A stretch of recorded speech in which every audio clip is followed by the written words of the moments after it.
What's up guys, Lee and Comeau here from Cascade Autocenter Subaru, and today I would like to present to you the newly redesigned 2020 Subaru Outback. The trim level that I will be presenting to you guys today is going to be the Touring model, which is going to be the highest trim level in the 2.5i series. I know there is some of you guys out there that would like a little bit more horsepower, and Subaru is offering an XT series. I will go over that a little bit later in the segment. Right now, I would like to take a look at the front. There are some subtle things that Subaru has changed on this new generation. So first things that I do notice is going to be the front grille. Subaru now is going to more of a matte appearance instead of that glossy look. So that by far is definitely keeping up with what's going on now. Next thing is we have the Subaru logo. That's going to be a little bit more pronounced. It's going to stick out a little bit more. Once again, I think Subaru likes to have that little bit of extra pop on the front of their vehicle. Another though that I want to point out, because previous generations they had the cladding, they didn't have as much of that cladding. Now Subaru's not looking to get the easy way out and go cheap. What they are finding is that a lot of their customers are now taking their vehicles off-road. So by changing this cladding, giving you more cladding, we're finding that the bumpers are not getting as scratched or scuffed up if you're going to be taking this car off-road. Another, Subaru is moving away from their traditional round fog lights and going with more of a vertical fog light. They are LEDs, so that's nice. Bulbs are going to last a little bit longer, and they're going to kind of shoot out a lot further. Headlights, they still are going with the Hawkeye headlight, but the one thing that I do notice on the new model is that they have moved the headlight from the outside more to the inside. This car, or all the Subaru Outbacks, will come with LEDs. They will also come with high beam assist all across the board. Every Outback's going to get the LED lights, and they'll get the high beam assist. Now this particular does have steering responsive headlights. You will find those on the Limited, you will find them on the Touring, and then you will find them on the XT Limited and the XT Touring. Okay, now I'm going to take a look at the hood. Once again, you'll find that there are lines that are a little bit more pronounced. The hood line has changed, and what they are doing is kind of giving this kind of more of a muscle car look. You can see it kind of takes on that hood scoop right here. The windshield, they haven't done anything with. The eyesight is going to be standard all across the board. There is one extra thing that Subaru has added to the eyesight features, and I'll go through that once we get inside the vehicle. Right now, I know a lot of you guys would like to take a peek underneath the hood, so if you just give me a second, I'm going to pop that hood open, and I'll return back in a second. All right, guys, here I am again, and underneath the hood here, we will find that traditional 2.5i boxer form motor.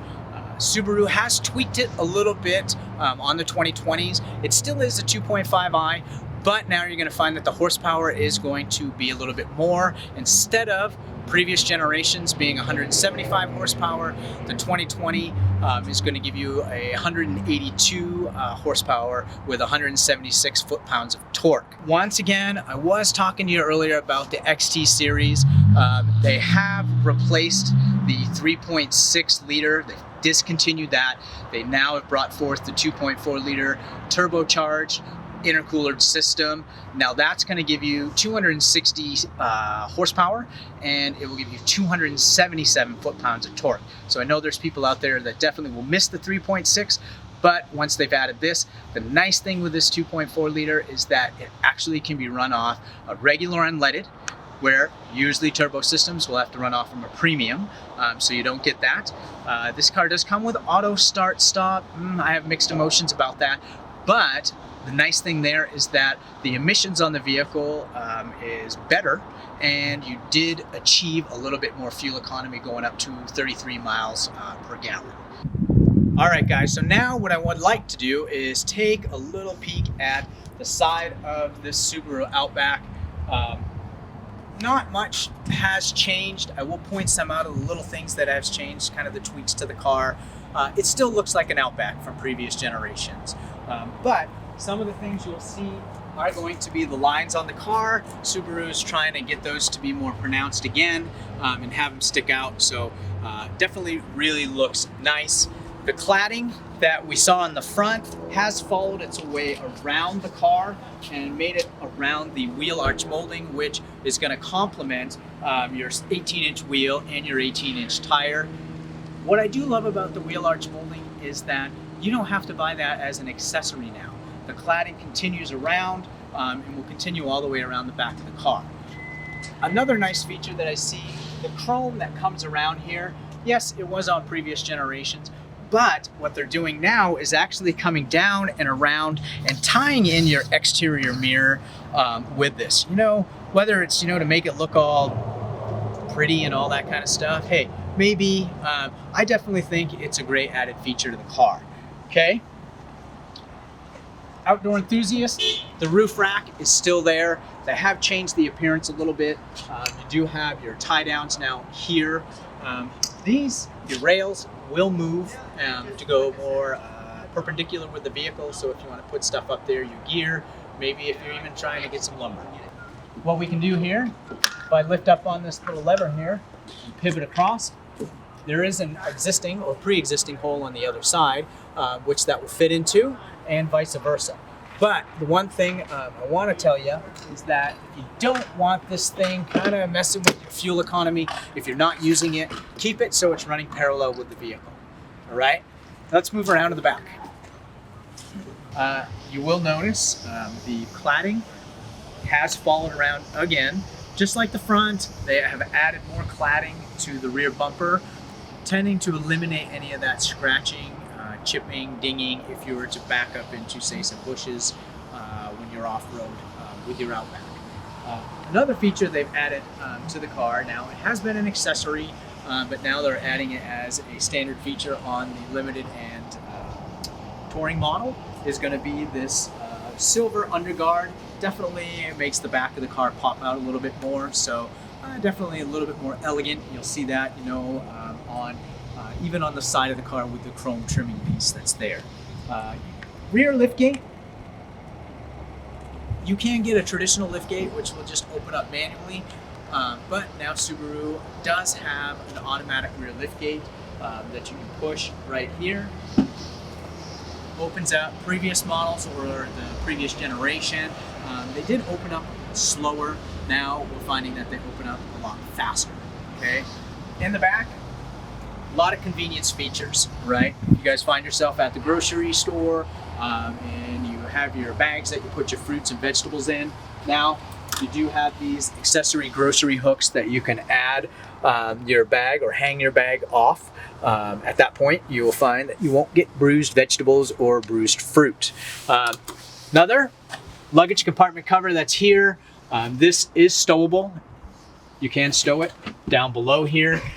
It also will come out and kind of cover up any items that you have in the back of the vehicle. If you do have a lot of luggage, or maybe you decided to buy yourself a piece of furniture or something that's going to take up more space, if you simply push this down, it will extend out, giving you a little bit more room back here. Okay.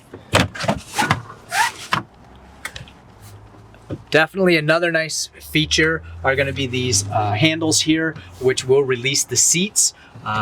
So if I pull that, your seats will lay down nice and flat. They are on both sides. You can see that once. I kind of like the back here because of the seats now will lay flatter. So if you get tired and say you're needing to take a little bit of a break, you can jump in the back and take a small nap if you want, depending on your size. Tie down hooks. You will have tie downs in each corner. Now Subaru has added some accessory hooks or additional tie down hooks on the top portion on both left and right side. Now I do have my key fob. It's gonna be in the back of my, or it's in my jacket. You want this in your jacket when you come up to the back of this vehicle, because if your hands are full, you can simply walk up to the car, get close to the Subaru symbol, move away, and it's actually going to open up hands-free. So that is a new feature that you're going to find on the 2020s. So great little feature that they've added. Last thing about the back of the vehicle, the tail lights, they will call them C-shaped. What I see is more of that crab claw or more lobster claw. I do love seafood, so kind of gives you that crab claw effect. All right, guys, so now we are inside the 2020 Touring model, and you can see that they have upped their game on the interior look and the designs. They do have some more pockets that you can now find for storage, a little bit of pockets down below here. Another great feature is the leather. In their Touring version, they have come up with this Napa leather, which is not your ordinary leather that you'll find on your Subaru Outbacks. You'll see that it takes on that brown. It does take them about 30 days to produce this. Once again, it's just not your normal leather that you're going to find on the other series of Subarus. A big thing that, once again, sorry, I emphasize big, is because your head unit here is going to be 11.6 inches. So very large. You do get great visibility when it comes to your stereo and any other features that you'll find in the Harman Kardon stereo. One thing we do not see is a lot of buttons, okay? Yes, we have our parking brake that's up here. We do on this model have an actual forward-looking camera. They will find that on the Touring and also on the XT Touring. But once again, we're not finding a lot of buttons. So Subaru now has actually added more buttons digitally inside. The other feature that I was talking about earlier about the eyesight that they've added is going to be this mitigation system that will take an infrared scan of your facial features in case you start to fall asleep or you start to look away because, you know, maybe something caught your attention. The car is going to respond to you and let you know that, hey, you're not focusing on the road. One other feature that they have added with the eyesight is called lane centering. This is going to be part of the adaptive cruise control, which that once again is going to help keep you centered in the road. All right. So as long as there's lines on the road, then this thing will keep you in the center. But other than that, when you look in here, you will see a lot of the features that you have on the previous generation, all your audio controls. Once again, you have your paddle shifters that are on the back if you decide to drive the vehicle manually, which in harsh conditions, I would suggest it. But other than that, you know, I say, if you guys are ever in the area, stop in a Cascade Autocenter Subaru and come and talk to Lee and Comeau and let's go for a test drive. If you like my video, please, on our Facebook page for Cascade Autocenter, hit like, maybe put in some comments just so I know how to better myself in the future. Thank you guys and enjoy your day.